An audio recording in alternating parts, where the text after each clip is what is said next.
Hey guys, welcome to our next lesson here, which is going to seem like it's very out of place, but it's totally not.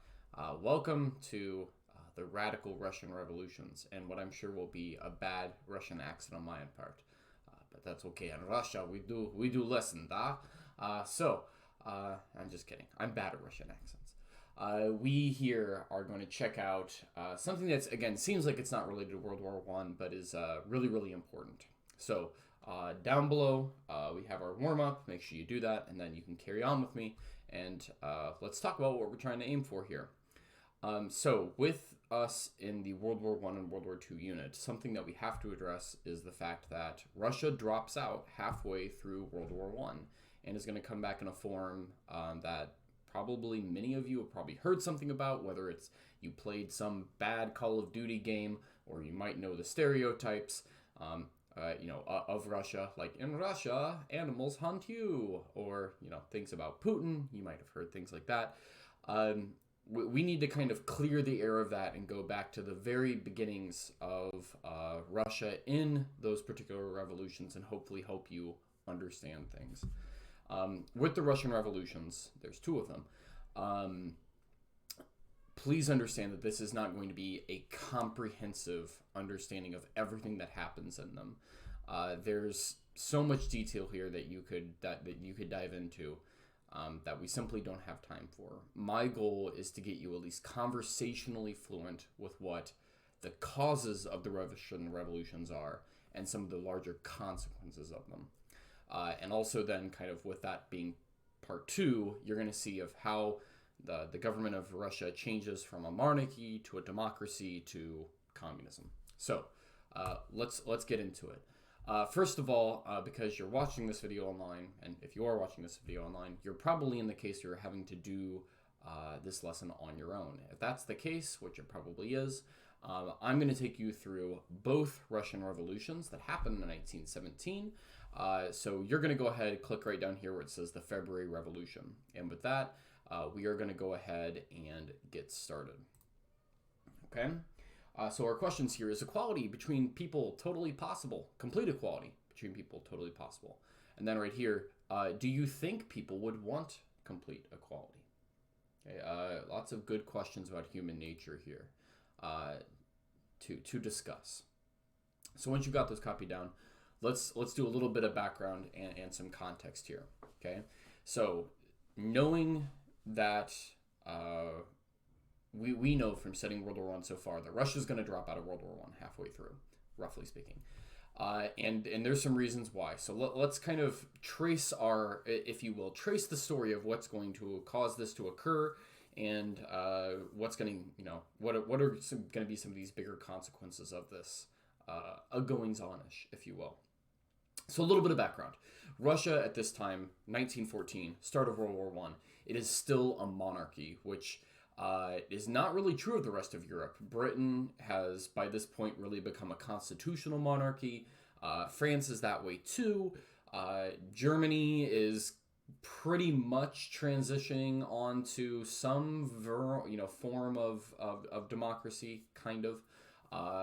It's still run by a Kaiser, but details. The point here is that Russia is kind of the odd person out.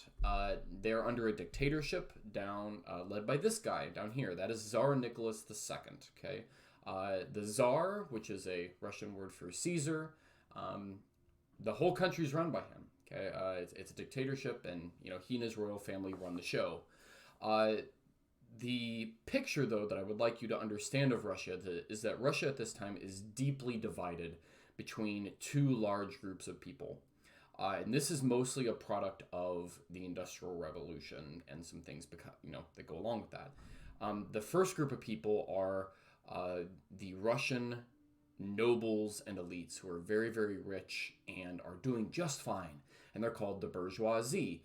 You can see they have a nice fancy name. And that's where we get the word bougie from, by the way. Okay, so it's easy to remember who's who here.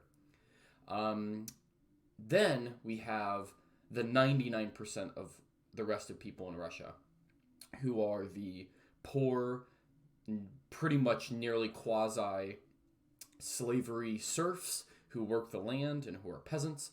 and also the industrial workers in Russia, and we call them the proletariat. Okay, and an easy way to remember proletariat and who they are is P for poor.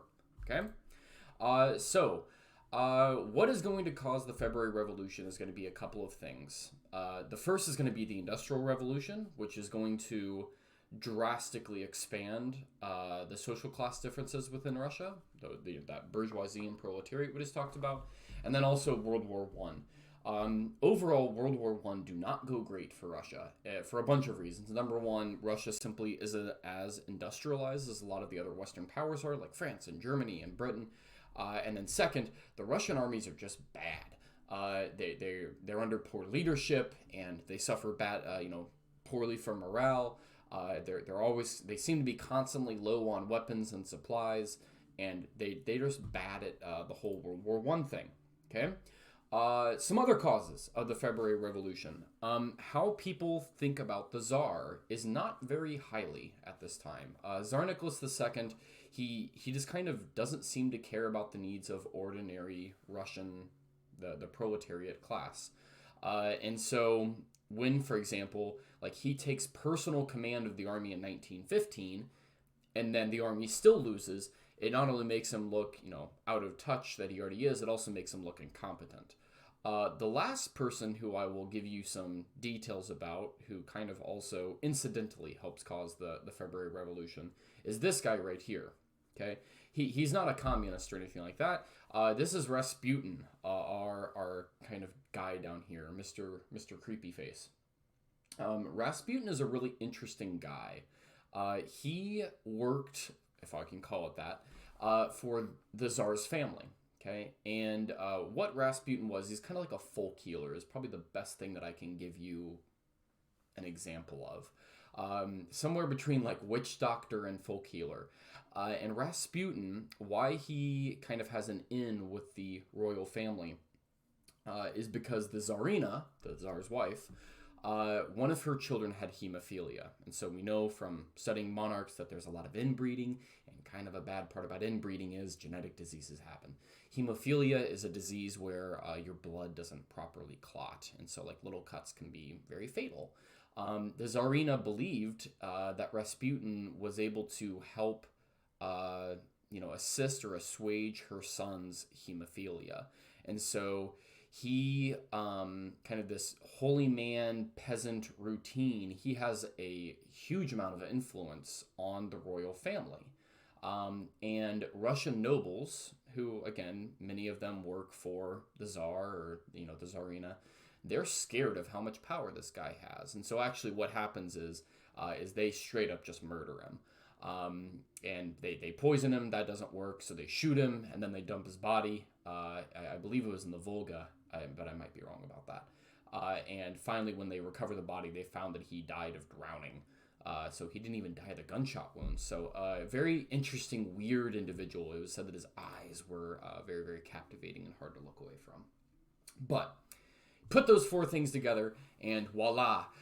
In St. Petersburg, workers all of a sudden go on strike for fair wages and bread. And why this matters is because when the Tsar orders troops in to put down these strikes that are being done by workers in St. Petersburg, the troops refuse to fire on them. And so it looks like, the troops aren't supporting the Tsar anymore. And it clearly becomes evident that the Tsar's only option, because the army is not supporting him at this point, is to abdicate, to quit the throne. So again, with all those things in mind, whether it's, how poorly the army's doing in World War I, or the social class differences that cause strikes like these, the Tsar clearly has lost the confidence of his people and also his nobles. Now, what happens here at the very end of the February Revolution, and what I would tell you to kind of focus on, is that a provisional democratic government gets set up under that dude right there. That is Alexander Kerensky. He is going to become the head of this new kind of provisional democratic government. It gets the Russian parliament's called the Duma, which it also, incidentally, is also called today. But the other consequential choice here is that Kerensky and the provisional government make a choice. They're going to keep Russia in World War I for right now. Okay, so then that's going to bring us on to the October Revolution, which again, I apologize for this being lengthy, but in class we decided to split it up into two. Okay, so here's again the problem. Just because you've created a provisional democratic government doesn't mean you've changed anything. Russia's still in World War I. There's still a huge divide between the peasantry and, again, the noble bougie elites, which then is going to then bring us to other things that are happening in Russia. Right when the provisional government gets set up, we start to hear these inklings of all these different revolutionary groups that are all across Russia. They go by so many different names. There's so many different varieties that it's not really important for us to get in too deep into who they are. One of these groups, though, was the Bolsheviks. And the Bolsheviks, along with their kind of other group, the Mensheviks, which there's lots of aviks, it seems here. The Bolsheviks are led by the man over here on the left, Vladimir Lenin. Okay. Now, Lenin follows the ideas of a German political philosopher by the name of Karl Marx, who is the one who invented communism. Okay. Now, Lenin is not in Russia. He's currently in Germany, where he's been there in exile. And exile is where you can't go back to your own country. Now, here's the thing. Germany, knowing all of the troubles that Russia is having right now with this provisional democratic government deciding to keep them in the war, they decide to send Lenin back to Russia out of exile. And they intentionally do this. They put him on a train and they ship him back into Russia. They intentionally do this to destabilize Russia and to hopefully knock it out of the war. And they were right. It does. Crafty, cunning planning here. This is like the equivalent of like getting in a fight with somebody and then to make them drop out of the fight, I don't know, you like inject their heart with drugs and then it just explodes. That's kind of the idea here. You're sabotaging them. It's very clever. What's then going to cause the October Revolution? How is Lenin all of a sudden going to be in control of Russia? The Bolsheviks become very, very popular out of all these different revolutionary groups. And the best reason why I can explain to you is the fact that they are very good, even though they're very violent and very radical. They are very good about appealing to Russians with slogans that would basically be very appealing to them at the time. So things with their slogan, think about like this slogan: peace, land, and bread. What does the average, I don't know, Bob the Russian serf want? They want to not be fighting in World War I. That takes care of the peace part. They want land that they can call themselves and hopefully have life be good. And then they want bread, so that way they're not hungry. And when you have groups who promise, that life's going to get better, we'll put food on the table for you, this is a very appealing message. And of course, Lenin isn't doing this all alone. He's getting help from groups from individuals like his lieutenant, Leon Trotsky. The Bolsheviks are very, it's a captivating message. The second reason why the Bolsheviks are able to become more popular is the fact that the provisional government is also bad at fighting World War I. The last attempt that the provisional government makes is something called the Kerensky Offensive, and it fails. And actually, Germany ends up taking even more land from Russia when Russia tries this attack. So in October 1917, that is going to be the takeover event, and the Bolsheviks leading basically kind of an armed factory worker and soldier revolution, and they rise up and they take most of the major Russian cities. So the Bolsheviks, who we can now generally call them communists at this point, are now the ones in power. The problem is, though, is that Lenin's not in total control of Russia yet. It's not like he's eliminated the provisional government. They're still around, and there's people who don't want to see the communists in power. And so Russia's going to have to go through an internal communist revolution. And so Lenin, seen here on this very photoshopped picture, which I'll get to here in a second, he's over there on the left, and he was back there on the last slide. He pulls Russia out of World War I with the Treaty of Brest-Litovsk. Okay? All you need to know is that's why Russia drops out. So the next 3 years, Russia spends fighting itself between the Reds, who are the communists, the Bolsheviks, okay, and the Whites, who are basically a group of hodgepodge non-communists. Um, Now, the Bolsheviks, they win. And essentially, what happens then is the Bolsheviks will become the absolute leaders of Russia, which again is on paper supposed to be communist. The thing, though, and this is something that we talked about in class, is that communism on paper isn't the same thing as communism in real life. Because in pure communism, eventually the government disappears and there's purely equality basically. The thing, though, is that I would tell you to think of much more like communism in Russia, much more like a dictatorship, kind of akin to like North Korea, if you're kind of struggling to think of an example. The Bolsheviks use a secret police force, the Cheka.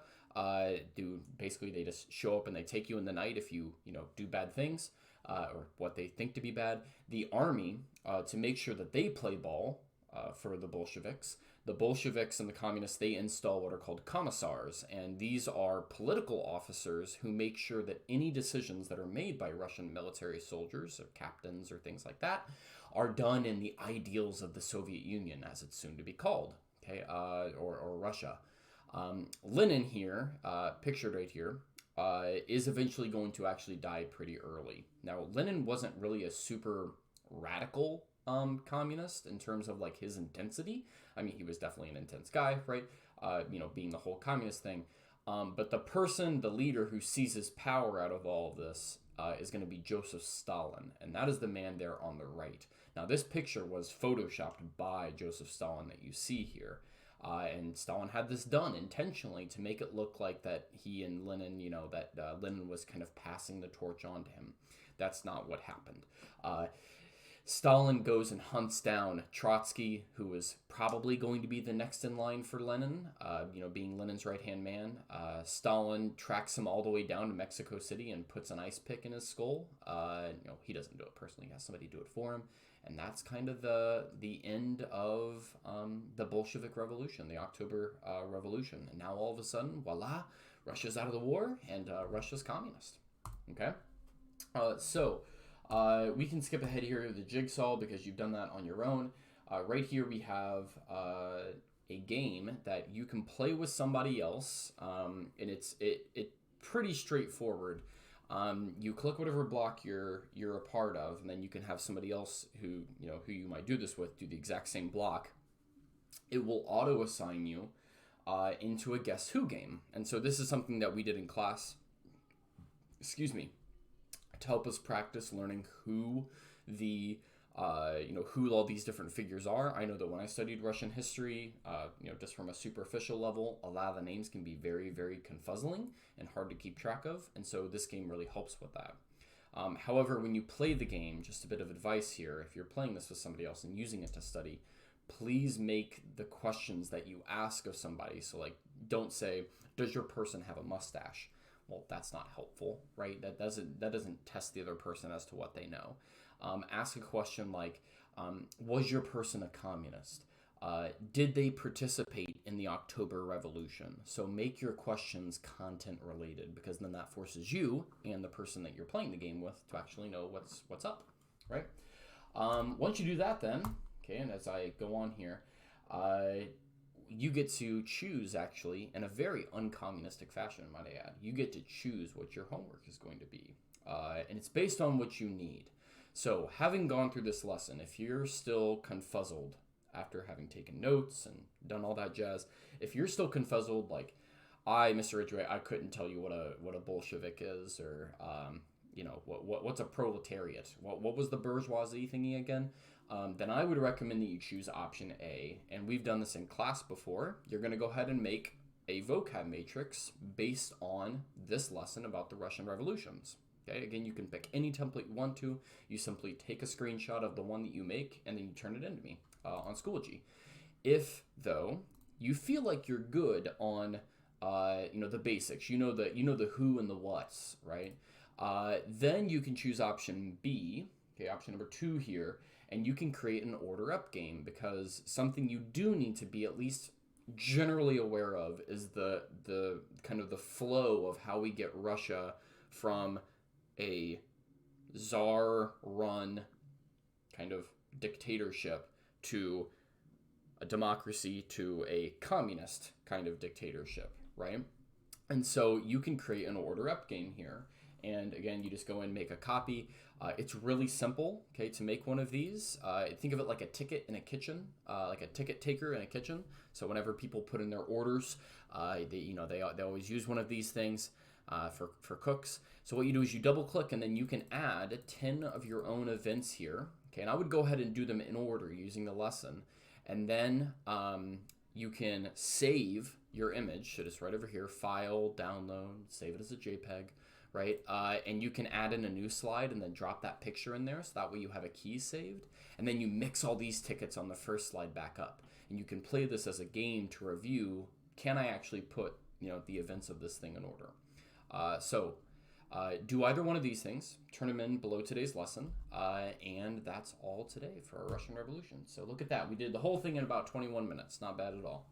All right. So again, hope this was helpful, and next class we're going to start winding World War I down. All right. See you later.